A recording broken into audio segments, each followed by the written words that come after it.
Club constructions, club fit outs. How is it possible when you're doing a fit out of a major project to at the same time save money and make money? Hello, I'm Ken Robinson and welcome to my sales and marketing show, brought to you by kenrobinson.com. On today's program, we're going to interview a leading expert in the club construction industry. We're going to reveal to you the secrets as to how you can not only save yourself money, but you can make yourself money the next time you do a major renovation.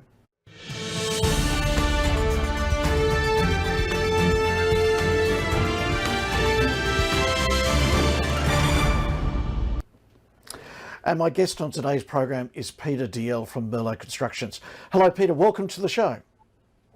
Hello, Ken. I'm very pleased to be here. Now, I'm just, how did you get your start in the club industry? It was the very deep recession of 1990 when all our work in the commercial area dried up. Developers stopped working and developing. And we stumbled on a club that was doing some work. And it occurred to us that they were somewhat immune to the downturn. In fact, they were counter-cyclical.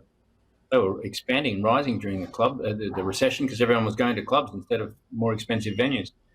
So we surveyed the clubs right across New South Wales. We had a list of all the ones of certain size, and we rang them up and interviewed them about what they were happy with and unhappy with in their last construction projects and designs.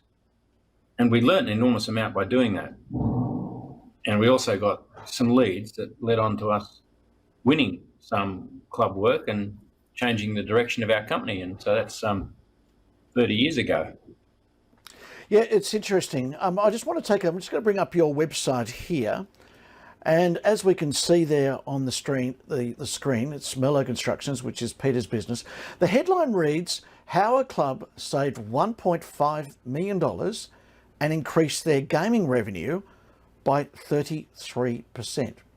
Peter, take us behind the scenes. Now, that particular club is based out at Broken Hill. It's the Barrier Social Democratic Club. How could you possibly do a construction project? I mean, your business is making money for yourself, to pay for your staff, etc. How can you save a club $1.5 million at the same time increase their gaming revenue by 33%? The secret is the relationship nature of our business, and that yes, we did ourselves out of a construction job there to a much smaller one, but we built a relationship that led on to the club's success and then us returning to do more work. So they asked us to come out and look at their bistro and their function room to do it up. And that's when the smoking legislation had come in and knocked a lot of the clubs down. And we said, well, you're best off not doing this job, but to do another job. You've got an outdoor deck that you convert to outdoor gaming, and that will pick up your revenue.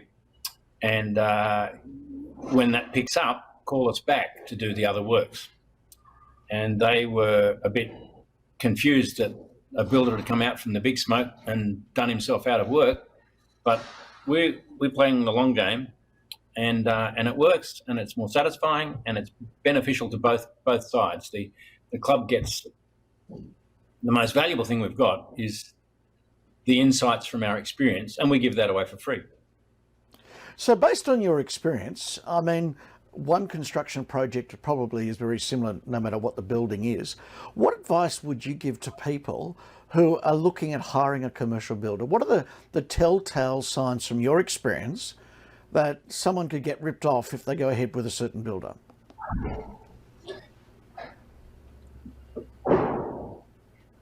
There's the oldest trick in the book is to lowball, and you have a tender that looks very cheap because you quantify things, you PC things, and you leave and you exclude things. So you end up with a nice low number, and if they don't go into all of the jargon and detail of the tender, they get fooled by that, and then the variations come later. But that's a hit and run builder and not the long-term relationship builder. who goes around to their side of the desk and says, "This is your best interest for your long term," and we create value by doing that. So the pandemic has hit Australia and the world massively. A lot of, especially in Melbourne, places like that, it's only been recently restaurants and so forth have been able to open up. I'd imagine that has hit the club industry. I just wanted to go back to 2008. This is the Liverpool, the Club Liverpool, and it's interesting. You did a project out there, and these are some comments going back to 2008 from the then Club Liverpool CEO. He says here, when the smoking legislation came in 2008, we were suddenly losing $100,000 revenue a week, and we're looking at a $4 million deficit. Our club only makes about $1 million net profit a year, so we're in dire straits. It was terrifying. After the council's administrator rushed through the Merlot plans, which are your plans, Peter, your company completed their outdoor gaming areas, he says here, in an amazing 50 working days, and almost immediately returned to revenue. Now, when people think of spending money on renovations, they don't usually see it as an opportunity to go from a real negative consequence like that to a positive. What did you do that enabled them to get out of that mess?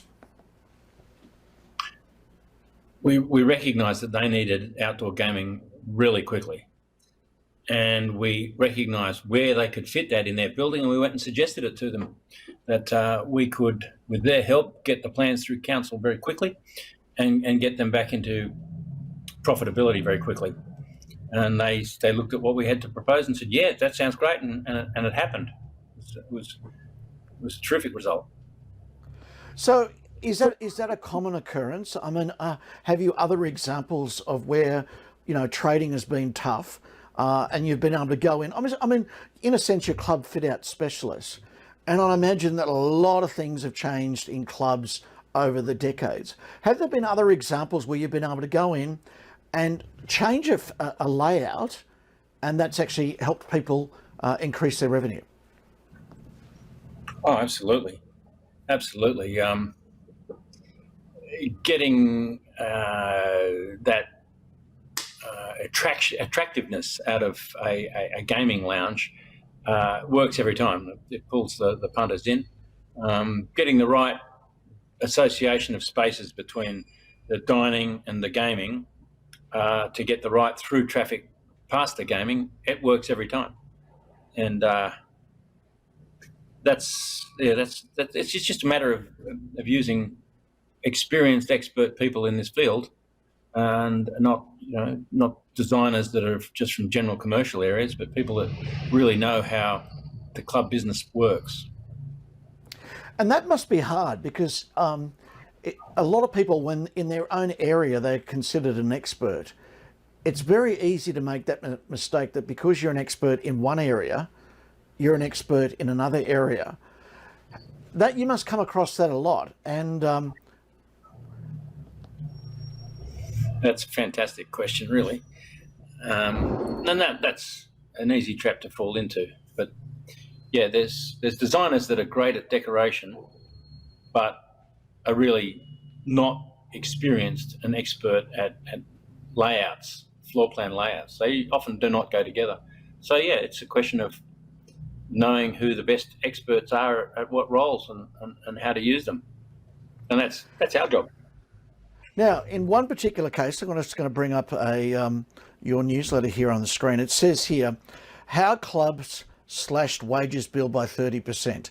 Kumiala Memorial Sports Club shares how they are saving money while attracting a new clientele, which helps grow their membership.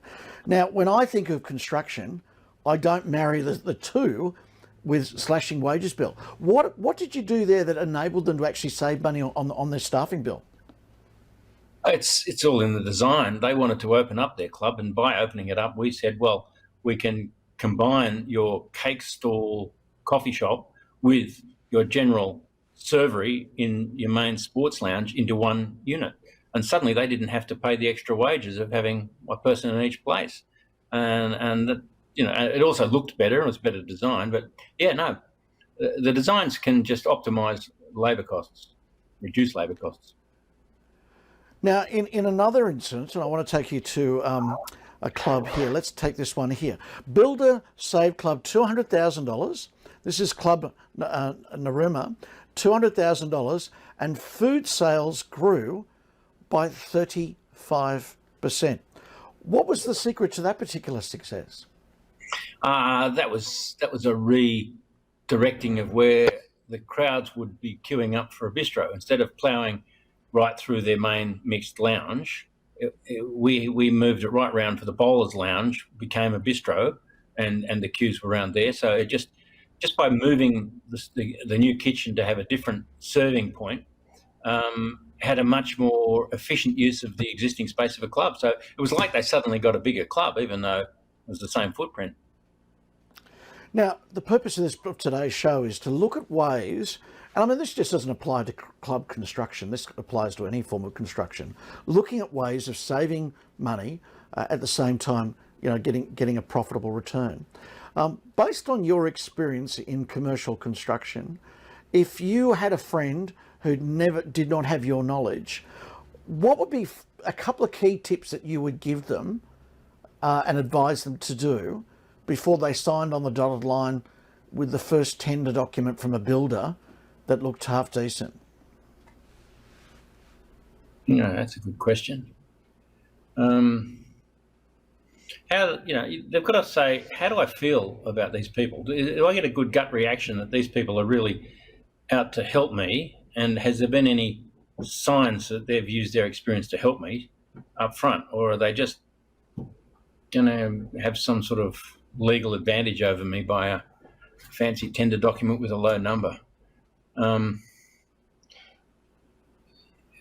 They've got to be, the experienced clients know that you can't tie everything down in a tender document. There has to be a relationship there of trust. Otherwise, the low price leads to adversarial claims for variations.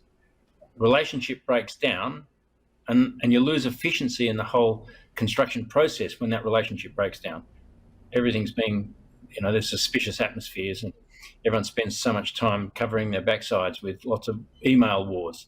And that's where just so much money gets burned up in the administration of a project, instead of pouring that energy into creating a better result with a good working relationship. Big difference.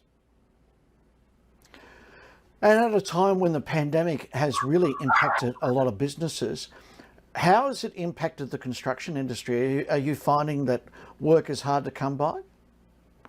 Oh, absolutely. Absolutely. Everyone has trouble borrowing money, and banks have gotten quite nervous because some of the clubs have got enormous debts, and the banks never dreamt of anything like COVID-19, where their ability to service the loan just dries up with one closed club for a couple of months of closure. So I'm sure, going forward, people are nervous about this happening again, and then there's a build-up of debt in the club. So yeah, there's a resistance to borrowing more money. There's a fear factor amongst directors of clubs saying, what's going to happen next? But there is, they have opened again, and they're trading very well now, and they've like become more efficient. They've used the COVID as a vehicle for cutbacks and stopping of wastage, and now they want to go forward, but they want to go forward in a very efficient way. So, I'm involved in pricing and designing projects at the moment where we're going about it in a different way. It's really a way of keeping their costs down, keeping things in bite-sized, limited amounts, so that they can get the improvements and improve profitability without sticking their neck on the chopping block too much. Well, Peter Dalziel, thank you so much. It's a very interesting insight into club construction. And I think it's exciting to know that you can spend some money, which leads you to saving some money and also making some money. Thank you very much for being on today's program. Well, there we have it. There's some tips from a leading industry expert in the club sector. And even though the pandemic in Australia has had a massive impact, as he said, clubs are coming back. People are starting to frequent them. And if you're a club manager, we hope that this has helped you because there is an opportunity to invest in your business and walk away with some fantastic outcomes that may lead you to not only saving money, but making money. I'm Ken Robinson. Until next time, bye for now.